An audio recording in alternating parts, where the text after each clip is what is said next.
Tuna hianin vana pa than pasal tha vana pa than kal dona pe nga hianin he covid bangin tlon lo la phal ati lo ni ko ma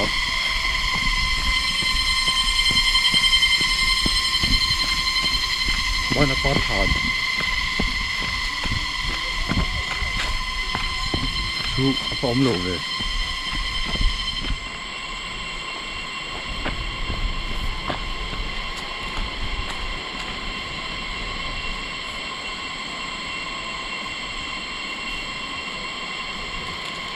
aber vang về công chú lâu mà tại hiện các bù lâu á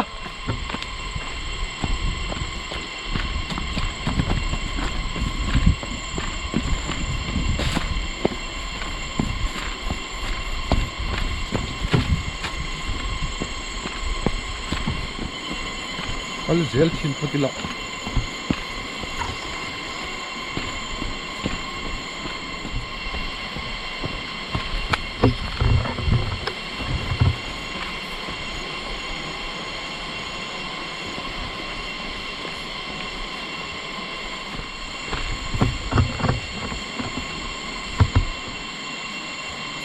nhiều chầu lớn này các bù lâu khát tia các mũ gió tạc máy xí lờ khát xuân in các bể đồng rùm anh các anh cháu các mà sẽ các chuyện tên giống hùng nghề nghề ăn khát tiết lất bọc nền khát in nhé các tia GPS tên nền gan giống lẽ lùi ra là khát in ổn tì cả mình cổ mua thì xuân in giống tuổi xuân in các ròn cháu năng ai áp bốc khát cắn xúc khá lệ ta nè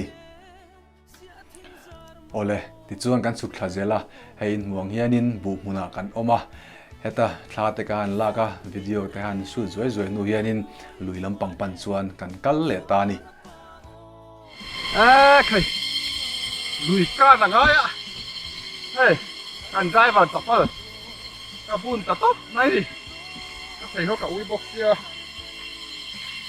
rồi sao thì lại lùi xoay một cái một anh nhìn bọc kia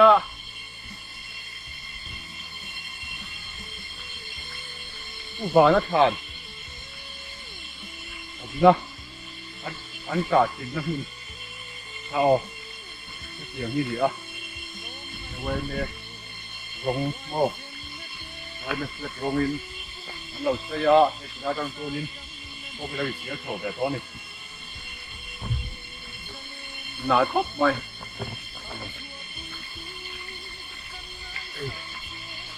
thật cái lý luận kalau khám chủ là gì không? Kalau khen nghe gì chủ không là cả thế hiện. Thì bà để cho đi cái gì cũng chỉ cho như vậy. Mấy chia po. Thì cho cho chỉ cho.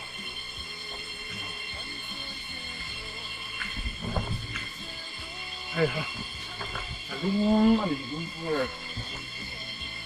Tập được.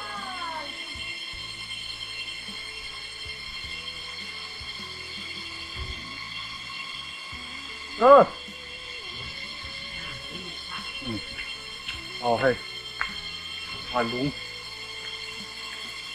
Van Pa thậm chí là chia thành Nam cái Hàn Lũng ăn đâu đó thấy là một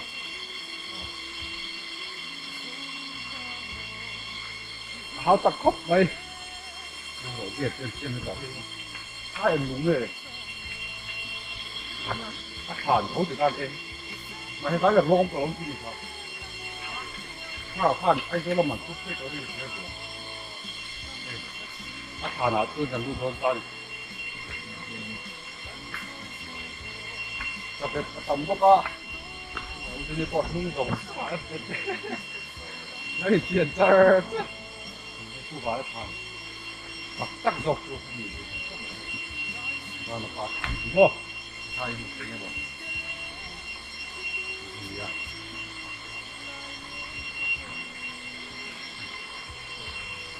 아빠는 짧고 어머니 좋아하죠. 이거 보러.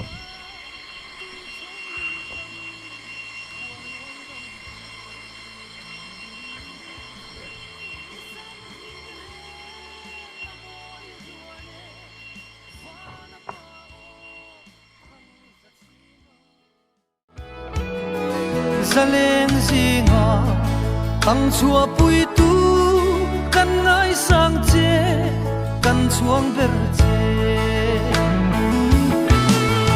isam ning reng amoi duane vana pa o thang za chinga